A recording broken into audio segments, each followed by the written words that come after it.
I'm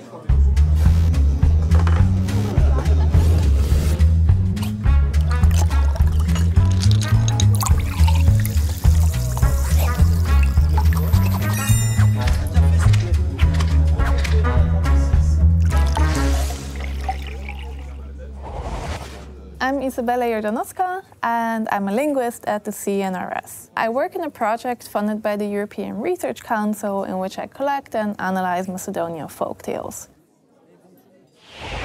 Ja сега да ти кажам, јас бидејќи имам многу години и многу приказки.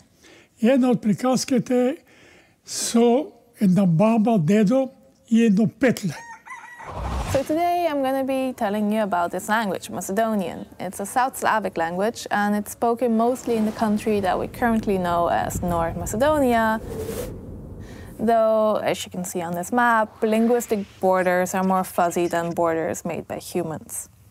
We won't be concerned with the different dialects of Macedonian today, but please note that standard Macedonian language is based on the central dialects. So the Slavic family, it's a language family that's divided into East, West and South Slavic languages, and Macedonian, together with, for example, Montenegro, Bosnian, Croatian, Serbian and Bulgarian, belongs to the South Slavic branch.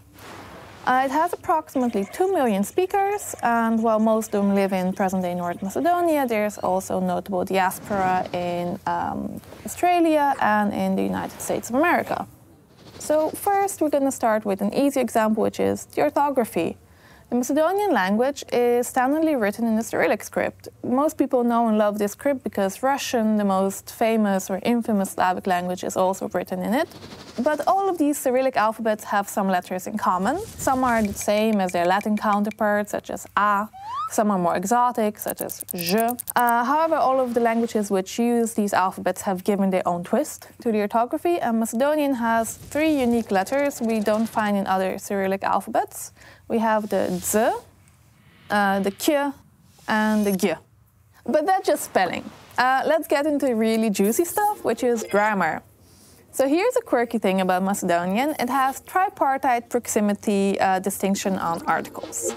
That's a bunch of linguistic jargon, but what does it mean? So if you come from an English perspective, it basically means that Macedonian has 9 ways of saying the.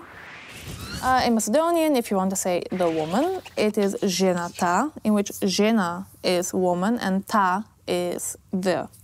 If you want to say the man, it's majot, in which maj is man and ot is the.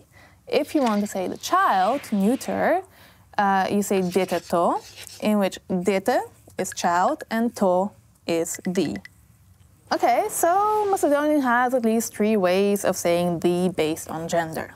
Now the interesting part, besides this 3-way gender distinction, Macedonian also has an additional 3-way distinction based on how physically near the object or person that you're talking about is to you. So if the woman you're talking about is near to you, the article ta changes to va.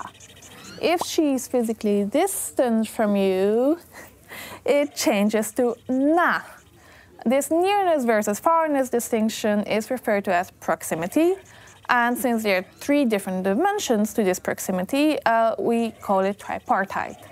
So the full paradigm of the article is given in this table, which is a 3x3 grid and looks like this. So we have feminine, masculine, neuter, and then near, far, or unspecified. So ženava means the woman here, and ženana means the woman there.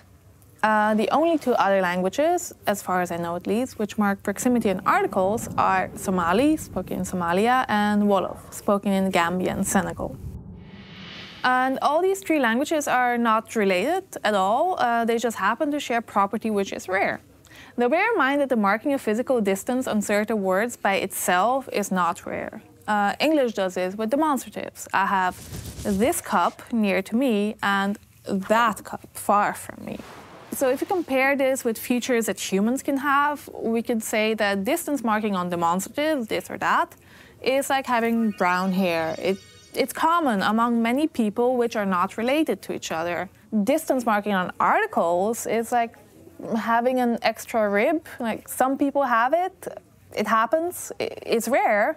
I'm not a biologist, I'm a linguist, but it's something that happens sometimes. So to wrap things up, in this episode of Café des Langues, I have introduced you to the Macedonian language and its unique place in the broad spectrum of linguistic diversity. And this is just one case study. In the great number of linguistic diversity there exists in the 7,000 languages that we have in the world. And linguistic diversity reflects diversity of human capacity. So if we want to understand anything about ourselves as humans or make any sort of generalization about our species, our languages are really one of the first places we should look.